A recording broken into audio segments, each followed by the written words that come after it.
എല്ലാവർക്കും നമസ്കാരം. എൻ്റെ പുതിയൊരു വീഡിയോയിലേക്ക് എല്ലാവർക്കും സ്വാഗതം.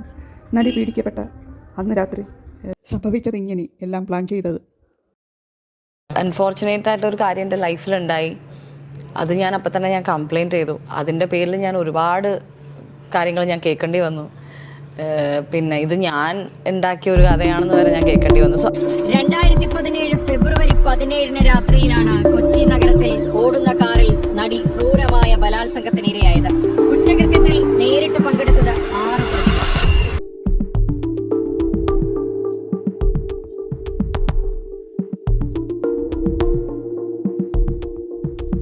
KL 60A 9338 കടുത്തുരുത്തി സ്വദേശിയിൽ നിന്ന് ഷൂട്ടിംഗ് ആവശ്യത്തിനായി വാടകയ്ക്കെടുത്ത ഈ ട്രാവലറാണ് പൾസർ സുനിയും സംഘവും അന്ന് കുറ്റകൃത്യത്തിന് ഉപയോഗിച്ചത്.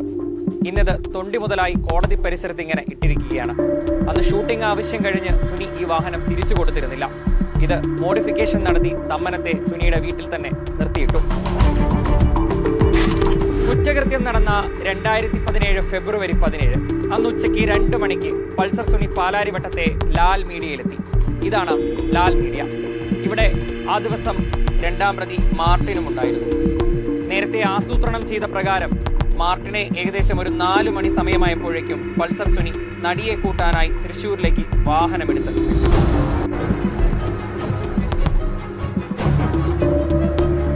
യാത്രക്കിടയിൽ മാർട്ടിനും സുനിലും തമ്മിൽ നിരവധി തവണ ഫോണിൽ ബന്ധപ്പെട്ടു. എന്തൊക്കെ ചെയ്യണം, എവിടെയൊക്കെ നിർത്തണം തുടങ്ങി എല്ലാം സുനി മാർട്ടിനെ പറഞ്ഞു പഠിപ്പിച്ചു. 4:45 ലാൽ മീഡിയയിൽ നിന്നിറങ്ങിയ സുനി ഇൻഫോ പാർക്കിലെത്തി 4ാം പ്രതി വിജീഷിനെ കൂടെ കൂട്ടി.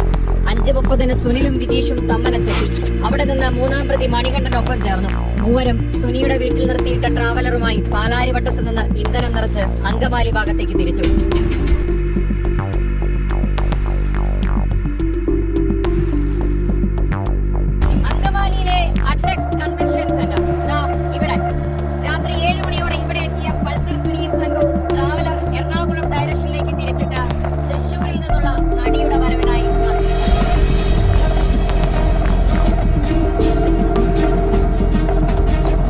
നടിയുടെ കൂടെ ആരുമില്ലെന്നുറപ്പിക്കാൻ പൾസർ സുനിയുടെ കുതന്ത്രം. നടി വണ്ടിയിൽ കയറുന്നതുവരെ മാർട്ടിനെ സുനി ഫോണിൽ വിളിച്ച് സംസാരിച്ചുകൊണ്ടേയിരുന്നു. കാറിൽ നടി ഒറ്റയ്ക്കാണ് കയറുന്നതെങ്കിൽ ഫോൺ അപ്പോൾ തന്നെ കട്ട് ചെയ്യണം. ആരെങ്കിലും കൂടെയുണ്ടെങ്കിൽ സംസാരം തുടരണമെന്നും നിർദ്ദേശം. നടി ഒറ്റയ്ക്ക് കാറിൽ കയറിയതോടെ മാർട്ടിൻ ഫോൺ കട്ട് ചെയ്തു. പിന്നീടുള്ള ആശയവിനിമയങ്ങളെല്ലാം SMS വഴിയായിരുന്നു. എവിടെ എത്തി, എത്ര വേഗത്തിൽ വരണം തുടങ്ങി എല്ലാം അറിയിച്ചുകൊണ്ടിരുന്നു. സമയം വൈകിപ്പിക്കുന്നതിനായി കാർ പതുക്കെയാണ് ഓടിച്ചത്. അഡ്ലക്സിന് മുന്നിൽ കാത്തിരുന്ന പൾസർ സുനിയുടെ ട്രാവലറിനെ നടിയുടെ കാർ മറികടന്നു. ട്രാവലറുമായി സുനിയും സംഘവും പിറകെ പിന്തുടർന്നു.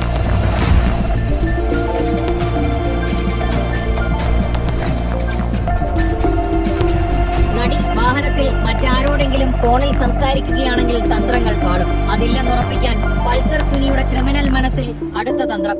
നടി ഫോൺ ഉപയോഗിക്കാതെ ഇരിക്കുന്ന സമയം കാറിന്റെ ബ്രേക്ക് ലൈറ്റ് 3 തവണ തെളിയിക്കണം. ഒപ്പം SMS-ഉം ഫോണിലല്ലെങ്കിൽ അറിയിക്കണം. SMS വായിച്ച മാർട്ടിൻ അതിന് തയ്യാറെടുത്തു. എയർപോർട്ട് ജംഗ്ഷനിൽ നിന്ന് 1.5 കിലോമീറ്റർ അകലെ കോട്ടായ പാലം കഴിഞ്ഞപ്പോൾ 3 തവണ കാറിന്റെ ബ്രേക്ക് ലൈറ്റ് മിന്നി. പിന്നിൽ പിന്തുടർന്ന ട്രാവലർ കാറിന്റെ വലതുവശത്ത് മനഃപൂർവ്വം ഇടിപ്പിച്ചു. വാനിൽ ഉണ്ടായിരുന്നവർ കാറിനെ മറികടന്ന് നിർത്താൻ ആവശ്യപ്പെട്ടു. അങ്ങനെ വഴിയിൽ മാർട്ടിൻ കാർ ഒതുക്കി. സുനി ഒഴികെയുള്ളവർ ട്രാവലറിൽ നിന്ന് ചാടിയിറങ്ങി മാർട്ടിനുമായി തർക്കം തുടങ്ങി. പൊടുന്നനെ മണികണ്ഠനും വിജേഷും ഓടി വന്ന് കാറിൽ കയറി നടിയുടെ ഇരുവശത്തും ഇരുന്നു. മൊബൈൽ ഫോൺ തട്ടിപ്പറച്ച് മുന്നിലെ ഡാഷ്ബോർഡിലേക്ക് ഇട്ടു.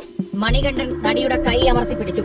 നടി എതിർത്തപ്പോൾ മാർട്ടിനോടാണ് പ്രശ്നമെന്നും അവനെ ഞങ്ങൾ എടുക്കുമെന്നും പറഞ്ഞ സംഘം മാഡത്തെ എവിടെ വേണമെങ്കിലും ഇറക്കാമെന്നായി. ഭയം അഭിനയിച്ച് മാർട്ടിൻ കാർ എടുത്തു. കളമശ്ശേരി എത്തിയതോടെ ആരും പറയാതെ തന്നെ മാർട്ടിൻ വണ്ടി നിർത്തി. നടിയുടെ വലതുവശത്തിരുന്ന വിജീഷ് പുറത്തേക്കിറങ്ങി. 6ാം പ്രതി പ്രദീപ് അവിടെ വെച്ച് വണ്ടിയിൽ കയറി. മാർട്ടിൻ വീണ്ടും വണ്ടിയെടുത്തു. പാലാരിവട്ടവും കടന്നുപോയ കാർ വെണ്ണലയിലേക്കുള്ള റോഡിൽ ഗ്രില്ലിട്ട ഗേറ്റിന് മുന്നിൽ നിർത്തി. വെണ്ണല പുതിയ റോഡിലാണ് ഞാൻ നിൽക്കുന്നത്. ഇവിടെ ആ കാർ വന്നു നിന്നു. അപ്പോഴാണ് നടി തിരിച്ചറിഞ്ഞത് തന്റെ പിന്നിൽ ഒരു ട്രാവലർ പിന്തുടരുന്നുണ്ട് എന്ന്. ട്രാവലറിൽ നിന്ന് മുഖം മറച്ച് പൾസർ സുനി കാറിന്റെ ഡ്രൈവിംഗ് സീറ്റിൽ വന്നിരുന്നു. നടിയെ ട്രാവലറിലേക്ക് തിരിച്ചു കയറ്റാനായിരുന്നു സുനിയുടെ പദ്ധതി. ആ സമയം ട്രാവലറിന് സ്റ്റാർട്ടിംഗ് ട്രബിൾ. കലിമൂത്ത് കാറിൽ തന്നെ നടിയെ ഇരുത്തിയ സുനി വണ്ടി ശരവേഗത്തിൽ മുന്നോട്ടെടുത്തു. സീപോർട്ട് എയർപോർട്ട് റോഡിലേക്കാണ് കാർ കുതിച്ചത്. സലീമിന് ഡ്രൈവിംഗ് ചുമതല നൽകി സുനി പിറകിലേക്ക് കയറി നടിക്കൊപ്പമിരുന്നു. സുനിയുടെ കണ്ണ് കണ്ട് നടി ഗോവയിൽ തന്റെ ഡ്രൈവറായിരുന്ന ആളല്ലേ എന്ന് ചോദിച്ചു. എന്നെ മനസ്സിലായ സ്ഥിതിക്ക് മുഖം മറയ്ക്കുന്നില്ല എന്ന് പറഞ്ഞ് മുഖത്തെ കർച്ചീഫ് മാറ്റി. നടിയോട് സുനി പറഞ്ഞു, തനിക്കൊരു കൊട്ടേഷൻ ഉണ്ട്, സ്വമേധയാ താനുമായി ലൈംഗിക ബന്ധത്തിൽ ഏർപ്പെടണം, അതിന്റെ വീഡിയോ ചിത്രീകരിക്കും.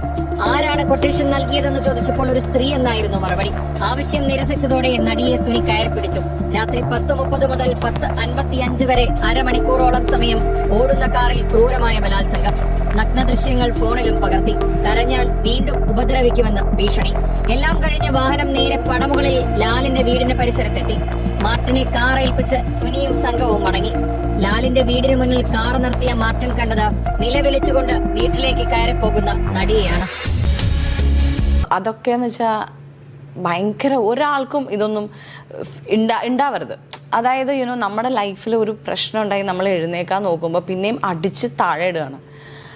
അത് ഭയങ്കര ആ ഒരു സമയം എന്ന് പറയുന്നത് എനിക്കറിയില്ല. ഇപ്പം എനിക്ക് ചോദിച്ചാൽ എനിക്കറിയില്ല ഞാൻ എങ്ങനെ അത് ഓവർകം ചെയ്തത് എന്ന് ചോദിച്ചാൽ എനിക്കറിയില്ല. എനിക്കിപ്പോഴും അതിൻ്റെ പ്രശ്നങ്ങളുണ്ട്. അല്ലെങ്കിൽ അത് ഒരാൾക്ക് ഞാൻ ഓക്കെ ഇങ്ങനെ ചെയ്താൽ നിങ്ങളത് ഓക്കെ ആയിരിക്കും എന്ന് എനിക്ക് പറയാനറിയില്ല.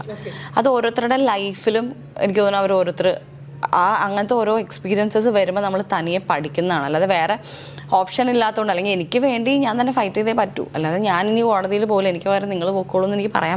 ഇത്രയൊക്കെ തെളിവുകൾ ഉണ്ടായിട്ടും എന്തുകൊണ്ടാണ് ദിലീപിനെ ശിക്ഷിക്കാഞ്ഞത്? ഞാൻ എന്നും അതിജീവിതയ്ക്കും കുറ്റം ചെയ്തവൻ ശിക്ഷിക്കപ്പെടണം.